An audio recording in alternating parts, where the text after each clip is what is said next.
What I want people to know about New Orleans is that we are like the best city in the world. Our food, our culture, our art, our music, it is second to none. I mean, there's some great cities in the world, but who has a food named after them, right? Who has a whole cuisine? Who has a whole body of music named after them? And culture and genetics and, all of those things. We've got all of that in this great gumbo that we call New Orleans. New Orleans is really the soul of America. This city, like lots of other cities around the country, have good bones. But this particular city, one of the oldest cities in America, we were here before the country was here, valued our strength and our diversity, but we had fallen on hard times.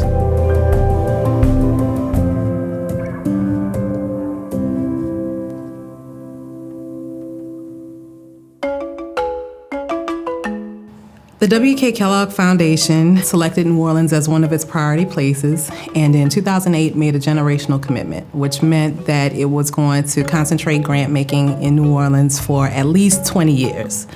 At the time when they made this commitment, it's 2008, 3 years after Hurricane Katrina, and the city was still very much in a recovery phase. Katrina was the best, worst thing that could ever happen to us. Yeah. Well put, yeah. Yeah. It was the worst, best thing. Yeah. Katrina got us very clear about really what New Orleans is for us, like who she is, what she means to us, and who really makes New Orleans, New Orleans. And now we're in this conversation about transformation. And that's only possible because of institutions like the Kellogg Foundation, who took the long view, that didn't just think about this as a 1-year investment or a 3-year investment, but really thinking about the impact that they could have over a generation. I can remember in the early couple of years of Katrina, people saying, why is it taking so long? I'm working 20 hours a day and somebody's asking me why it's taking so long. Because you just don't go rebuild all your hospitals, and you just don't go rebuild all your schools, and you don't go rebuild all your neighborhoods. It doesn't happen. It takes patience, it takes fortitude. And I think the Kellogg Foundation was able to both look at the forest and at the same point climb into the trees and support people and to guide people and to believe in people, right? That's hard. I think part of what we have to offer to other cities is what we've learned, how we've matured about taking the long view and really stepping up to the systems change level, not just programmatic innovation. The community has seen philanthropy change, and that we're not just interested in the one-off project or, when it's not of interest to us anymore. We really have said, listen, we want to address some long-standing community issues. And in New Orleans, which I'm sure in many other cities, education, healthcare, workforce, those are long-standing issues that we didn't get here overnight. And so it's going to take some time. And I think philanthropy has said through its investments that we're willing to take the time and be here with you. We can point to investments that we've made, and more importantly, the work of our partners that are delivering the work on the ground to see these changes happening. How do we institutionalize these efforts so that these changes are permanent and they're here for the long term? I would also say one of the evolutions is when folks came in to help, they came in with an agenda. They came in with a notion of what outcomes they wanted to see. And I think what philanthropy has learned from New Orleans is you have to go at the pace of the people.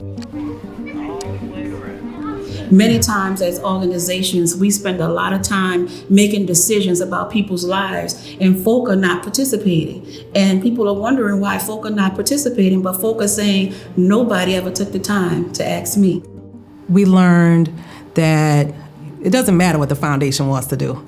If the community doesn't want it and it doesn't need it, it's not going to be successful.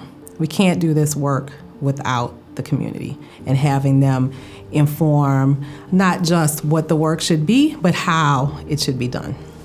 I think that has been critical, that the Kellogg Foundation has been willing to fund organizations of different sizes, shapes, and varieties to try to help create some connective tissue between organizations to get a full coverage of the landscape of people who are doing good works. There are lots of stories of success, more than a few failures, but things that we learned from. and a constant story of people building relationships and networks with and across communities in a way that really allows us to see a better future. The generational commitment of the Kellogg Foundation in the South has really been a game changer. Between our racial equity work and our place-based approach to the work, folks are taking note. Other foundations are taking note and becoming more and more interested in the way we're doing this work. We have data that shows we are making incredible strides as a city. We have a booming entrepreneurial community. And then at the same time, we're seeing some really depressing statistics. New Orleans is a city that is not short on inspiration. It has not always been long on aspiration for all of its citizens. A child-centered city is one where every child that's born in a city that is this fascinating will achieve their potential. New Orleans, success is a New Orleans where everybody can feel proud of whatever the dream is that they hold for themselves and know that it is completely possible. And because that's true, that New Orleans is like one of the greatest cities in the world. People have a strength to them in New Orleans. We deserve the best of everything, and we know that we're gonna get it. That's what I want people to know, that investing in the people of New Orleans is really one of the best investments that they can make. If we can prove the things that work to build community in New Orleans, in Baton Rouge, in Louisiana, in Mississippi, we could prove it anywhere. What does it look like for us to not only show up for people who need us to show up, but to show up for the long term? Because there is no evidence that anything that took generations to create gets changed in anything less than a generation. That's the real opportunity.